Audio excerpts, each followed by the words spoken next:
Eu estou no estado do Pará. Eu estou bem próximo à cidade de Belém. E a cidade de Belém foi escolhida não por homens, pelo próprio Deus, para um maior avivamento que o planeta Terra já ouvira falar. E eu acho que eu não estou falando aqui nada novo para vocês. Eu estou falando de Daniel Berg e Gunnar Vring. Eu estou falando de dois batistas que só aprenderam letra na faculdade, mas que conheceram o poder do Espírito Santo e foram passar uma temporada lá em Los Angeles, na Rua Azusa, com o pastor William Seymour. E quando chegaram lá para um seminário de Pentecoste e Avivamento, perguntaram onde é a nossa escrivaninha, onde é a faculdade que vamos treinar. E o William Seymour disse: é naquele canto ali, é só dobrar o joelho e ficar orando. E eles falaram: quanto tempo? Até o Espírito Santo descer sobre vocês. Não tinha letra na Rua Azusa, era só unção, era só glória, era só poder. Não era para se aprender, era para se experimentar. E Daniel Berg e Gunnar Vring receberam. E foi num dia lá na Rua Azusa, em oração, que Deus tomou um profeta e disse: enviarei vocês dois para uma cidade chamada Belém.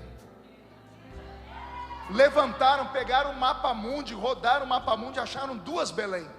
Uma lá no Oriente Médio, cuidada por muçulmanos, lá não dava para pregar, que eles eram assassinados. A outra ficava num país que tinha uma língua tupiniquim, um lugar chamado Brasil, num lugar onde só tinha cobra grande e boto. E não é que os dois vieram parar em Belém? E quando chegaram em Belém, começaram o treinamento para aprender essa língua nossa, que é extremamente rica e difícil. A língua portuguesa é uma das línguas mais difíceis do mundo. A língua portuguesa tem 2.600.000 verbetes, enquanto a língua inglesa tem só 600.000 verbetes. Imagine que para cada palavra que existe em inglês, existe pelo menos 4 ou 5 traduções no português. Então é mais fácil falar qualquer língua do mundo do que a língua portuguesa. E não é que os dois vieram para aprender a língua portuguesa? Conta a tradição que quando um deles aprendeu a língua portuguesa, mandou um bilhetinho para a igreja batista, porque como eles eram batistas, estavam lá. E quando chegou o bilhete no púlpito, o pastor da igreja batista em Belém chamou eles para falar: irmãos, os nossos irmãos que vieram lá da Suécia sabem falar português. E um deles pegou o microfone e falou: nós sabemos falar português? E nós veio falar para vocês que Jesus deu para nós outra língua além da português. Ele deu para nós língua de anjo, que é essa aqui, ó. Pá, pá, pá, pá, pá, pá, pá, pá. Você se alegrou, né? Os dois foram expulsos de dentro da igreja, apanharam no meio da rua, tiveram que sumir pelo meio do mato, para não serem chamados de heréticos. Sofreu uma divisão aquela igreja por causa daqueles dois suecos. E foi naquela mesma noite, enquanto os dois estavam escondidos, cuidando das feridas, porque eles foram espancados, foram lixados de dentro da igreja, que do outro lado, uma irmãzinha chamada Celina de Albuquerque não dormia de noite, porque o que aquele homem falou entrou no coração dela. E ela virava de um lado para cá na cama, não dormia, virava para o outro, não dormia. Aquela casinha ribeirinha feita de sapé, ela dobrou o joelho meia-noite e falou: Jesus, se existe, eu quero. Se o que aquele homem falou é de verdade, eu quero receber. E ela orou da meia-noite até as 4 da manhã. Às 4 da manhã, Celina de Albuquerque diz que ela olhou para o teto e o teto sumiu. E ela viu bolas de fogo caindo em cima dela. E o Espírito Santo mudou para o estado do Pará. O Espírito Santo veio morar aqui em Belém, veio de Malicuia. E olha, eu estou todo arrepiado, porque ele está me dizendo que está aqui até hoje. A glória!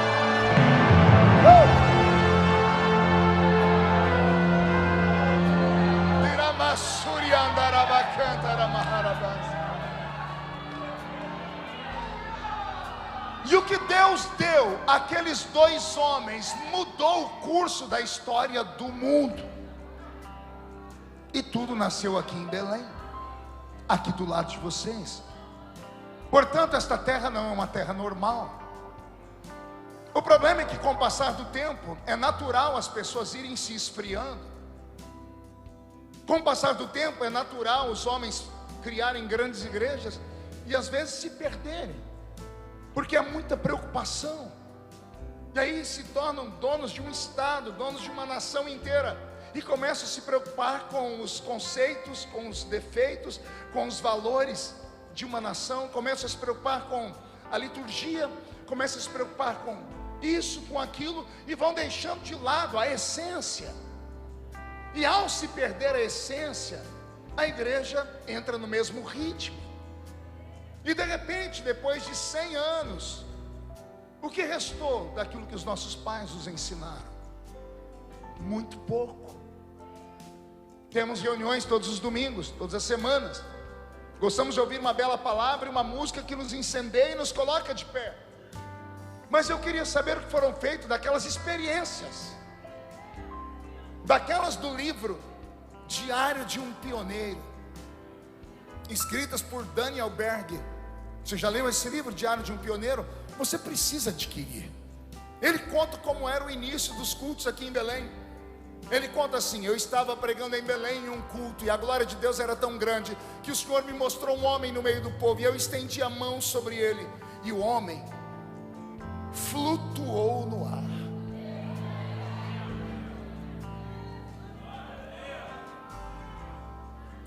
É assustador, não é? A Assembleia de Deus não publica mentira. A CPAD tem um crivo apologético. Todo livro passa por eles para saberem se é doutrinas de homens, se não é, se é heresia. O que é heresia é arrancado. Eu tenho a primeira edição do livro, aí eu comprei a última. É engraçado, não tem mais a palavra flutuar. Tiraram a palavra flutuar e colocaram assim: e eu estendi a mão sobre o homem, e ele foi erguido bem alto do chão. É a mesma coisa, só que flutuar é muito místico. E os homens modernos não querem misticismo. E não há como você conviver em uma igreja pentecostal se você não acreditar que existe um lado místico. O que é um lado místico? É um lado que transcende o pensamento natural. Ora, eu seria um hipócrita se falasse que o nosso culto é normal. Nosso culto não é normal, nem pode ser. Como é que essa criatura que está do seu lado, que mal sabe falar a língua portuguesa, daqui a pouco ela recebe uma presença e começa a falar em línguas? Aí você pergunta para ela, fala assim: estou falando a língua dos anjos. Aí você pergunta: onde é que você aprendeu? Eu falo assim: no culto. De que jeito? Que livro você leu? Não li livro. Eu fiquei falando assim: glória, glória, glória, glória, glória, glória, glória, glória, glória, e glória, glória, glória, glória. E daqui a pouco eu comecei a falar em línguas. Quem te ensinou? A pessoa afirma: foi Jesus que me ensinou.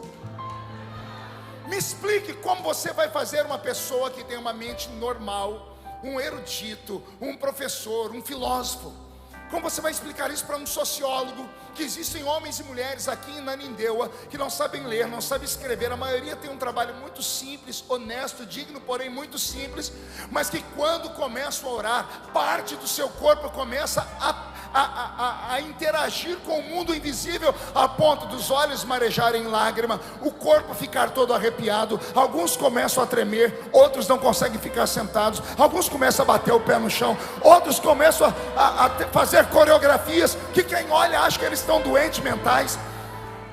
Por conta dessas coisas sobrenaturais, as pessoas modernas estão tentando extinguir a chama do Espírito. Estão tentando falar: não precisa de tudo isso para receber. Eu estou aqui na linha contrária dizendo: precisa de tudo isso sim. Precisa de tudo isso sim.